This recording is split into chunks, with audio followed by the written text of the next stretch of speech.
Hello and welcome to the Serpent Method Manifestation Podcast. I know it's been a while, but I am deeply in my divine feminine, so I only work when I feel like working. And that's something that you deserve to be doing for yourself as well. So if you're not, you need to get into that space. You need to get into that space of understanding that everything that is for you will come to you when you get deep into that energy of receiving and you just let it come as it may. And that means you only work when you feel like working. Hobbies, projects, anything really. When you want to, when it's a desire of yours and it excites you, that's when you work. That's when it's fun. What are we going to talk about today? We're going to talk about working with your ancestors. This is a huge part of magic, and it's a wonderful way to amp up your magic if you already have a long time practice and you haven't started working with your ancestors. This is huge. A lot of people have questions about their ancestors, like, is it working directly with a passed away grandma, or is it working with ancestors from thousands of years ago? It can be both, it can be either. You need to choose which one really hits and resonates with you the most. Because for some people, it will be working with ancestors that they knew or have recently passed on. And for other people, they're going to be so much more connected to ancestors from hundreds or thousands of years ago. And you're going to know just by what you're drawn to. What are you drawn to? What are you interested in? That's going to give you that key insight into which way to go with it. Now, the first thing you want to do when you start working with your ancestors is to set up an ancestor altar. It does not have to be huge. It can be a literal spot on your kitchen counter.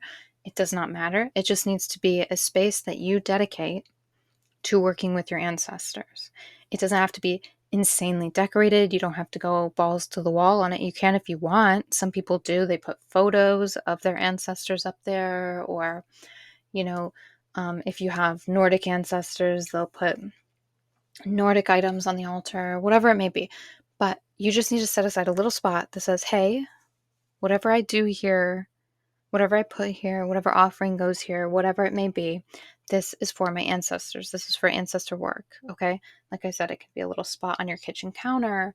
It can be on your dresser. It can be on your nightstand. It can be, a lot of people say not to do magic in your bedroom. I think that's bullshit. It can be anywhere you want it to be.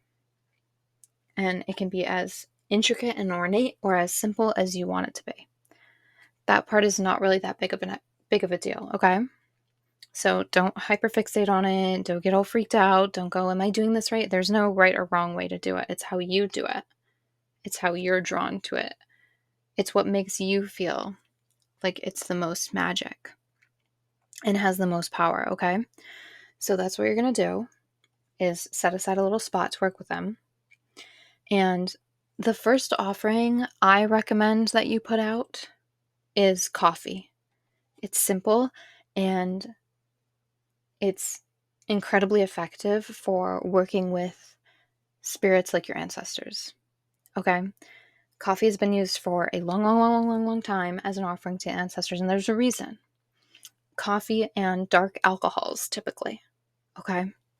But coffee is fabulous. I also think that another great way to have your ancestor offering is to have a cup of coffee with your ancestors. So we'll get into that in a second. But first of all, just giving an offering to your ancestors to begin with is incredibly simple. And people like to overcomplicate that, or they get confused and they're like, I don't know what to do. It's so simple. Okay. This is what you're going to do. For the first time, you're just going to take your offering, whatever it is, whatever you have, whether it's a cup of coffee, or if you want something else, if you made some homemade rolls, or you picked some flowers from outside, or whatever it may be, whatever you feel called to give them, you are going to take that to your altar and you are going to just start talking to them. It's really, really simple. You don't have to talk out loud either. I know people like really overcomplicate all of these things and like, can I do this? Can I do that? You don't have to speak out loud. It's better if you speak out loud. But if you have other people in the house or you're self-conscious about it, whisper it or just say it in your mind. I do recommend you say it out, like mouth the words at least, even if you're doing it silently, to just add to that add to your subconscious mind that, like, yes, I'm doing this. Because as I have said before, your subconscious loves theatrics. So you're just going to start talking to them. You're just going to say, I give this offering to my ancestors. And then you are going to start speaking with them, whatever you want to speak with them about, right? You can say, I'm looking for your guidance. Or you can say, please show me a sign that you're here, that you're with me. Please show me this specific sign. Please show me a white bird. Please show me a lost key, whatever it is, so that I know you're here with me. Please show me 777 so that I know when you're guiding me. However you want to do it. Or just start talking to them. Just start telling them a problem that you have that you want their assistance on. Basically, speak to them like somebody is actually there with you. Like you're just talking to your actual, like your grandma. She's alive, she's in front of you, and you're just talking to her. That's how you do ancestor work. It's incredibly easy. It's not overcomplicated, okay? Now, when you want to get into a little bit more of the advanced stuff, this is also really easy, and it really has to do so much with intuition. Okay, so the example I gave of having a cup of coffee with your ancestors, it's basically taking exactly what I said, but you're going to make 2 cups of coffee. You're going to sit down at the table or on the couch or wherever it may be. You're going to set down their cup, your ancestors' cup. You're going to say, this is for my ancestors. And then you're going to have your cup of coffee and you just talk. You just talk to them like you're having a conversation. This is especially good if you have issues or problems or things that you want guidance on. This is very impactful because your ancestors can't help you unless you tell them what you want help with. They can't offer you guidance on something unless you're asking them for help on it. They're not going to intervene all the time on every little thing in your life. Now, they will come help you when you ask for assistance. And again, with that divine feminine energy, you need to be open to receiving help as well. Okay? They're not going to try to force certain paths onto you, but they're there if you need them. And the more you work with them, the more you open that channel, because that's what you're doing. You're opening a channel. And the more you open that channel, the easier it's going to be for them to send energy back. It's like a two-way thing, right? So it's like, think of flexing a muscle. It's like growing that muscle. The more you work with them, the stronger that muscle gets, the easier it is for them to communicate with you. So at the beginning, it might be kind of hard for you to get the information from them. It might be kind of hard for you to get the signs from them. You might not feel incredibly connected, but the more you do it, the more connected you will feel. When you want to bump it up a notch, you can do what's called a dumb dinner. Now, it's called a dumb dinner because you don't talk when you're not speaking. That we used to use the term dumb for that. We don't really use that anymore, but like it's called a dumb dinner because you don't speak. So you make dinner and you will plate 2 plates, one for you, one for your ancestors, and you will sit down and not say a word.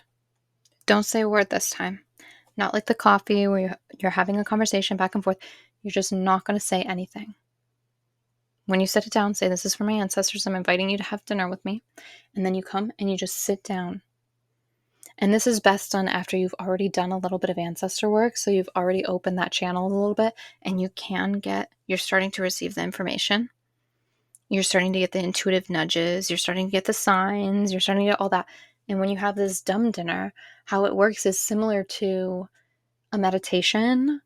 And basically, you're just sitting down to receive as much information as possible that you can get from your ancestors. And so in a dumb dinner, it's typical you just sit down, you don't say anything. And after you're done eating, you will have had so many insights. You'll have had so many things come into your mind. You can even, if you tend to forget things, if you're ADHD or whatever, like have a little notebook with you so that you can jot down the notes and the things that are coming to your mind, right? And it'll oftentimes be about the thing that you've asked for their guidance on, right? So if you're having a work issue, a career issue, or whatever, like have a dumb dinner with your ancestors and see what comes to you on how to fix that situation. Or any situation, just be totally open to whatever you receive. But dumb dinners are incredibly powerful. So highly, highly, highly recommend if you're doing intense ancestor work. They're great.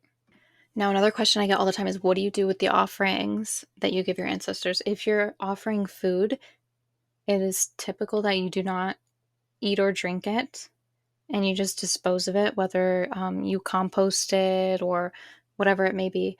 But it is typical that you do not eat or drink what you are giving to your ancestors. If you are giving them a physical item, like say a special trinket or a coin or a crystal or whatever, it's typical that you just keep it on the altar. And some people do, if their altar gets too cluttered or whatever, and say they have crystals or little acorns that they've picked up or whatever, after a certain amount of time, they will also go bury it if it's something that can be buried. So those are kind of the two typical options. And some people will eat their offerings, but that's totally a personal choice. Honestly, I think you should just go with what feels right to you. I do not eat my offerings, and I just dispose of them properly. So that one is on you. Other things you can do with your ancestors. You can do candle magic that involves your ancestors. For example, if you're doing a spell, calling on your ancestors while doing the spell can amplify it, and asking for their assistance and helping it is wonderful. When you do that, I suggest leaving a little offering with the candle for your ancestors. I would suggest doing that with any sort of deity or any sort of spirit that you're asking for assistance. You just leave a little offering, basically just a little thank you. You can also do tarot if you're a fan of tarot. You can also specifically ask your ancestors to come through for the tarot reading or the pendulum reading or the rune reading or whatever you're doing, whatever sort of divination you're doing. You can specifically ask your ancestors to come through on that answer for you. So that's another really easy kind of way to communicate with them if you are used to doing divination. Now, a big thing that they can help you with in general is showing you what curses need to be broken. So, what generational things that you need to work on to unlock the next level. For example, money blockages, money curses, right? Love blockages, love curses. When you speak with your ancestors, if there are things in your life that are not exactly how you want them to be, ask them, what are we dealing with here?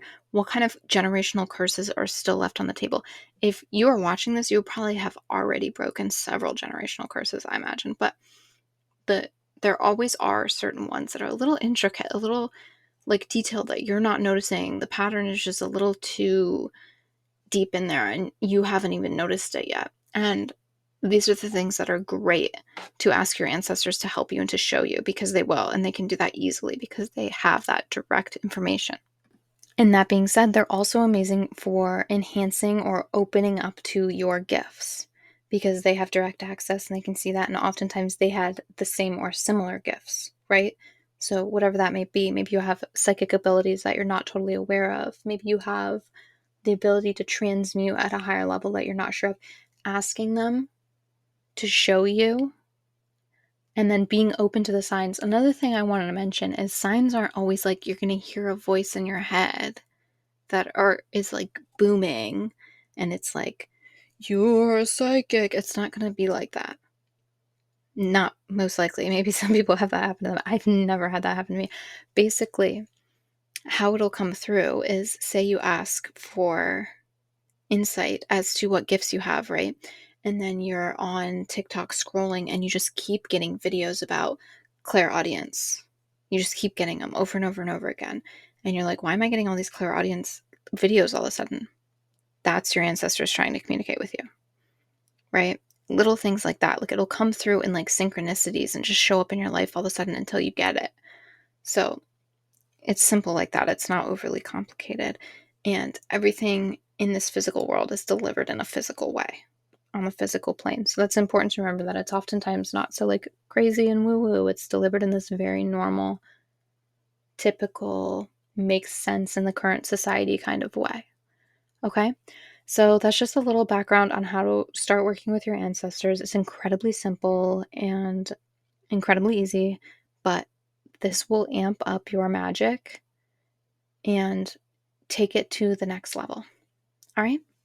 Goodbye.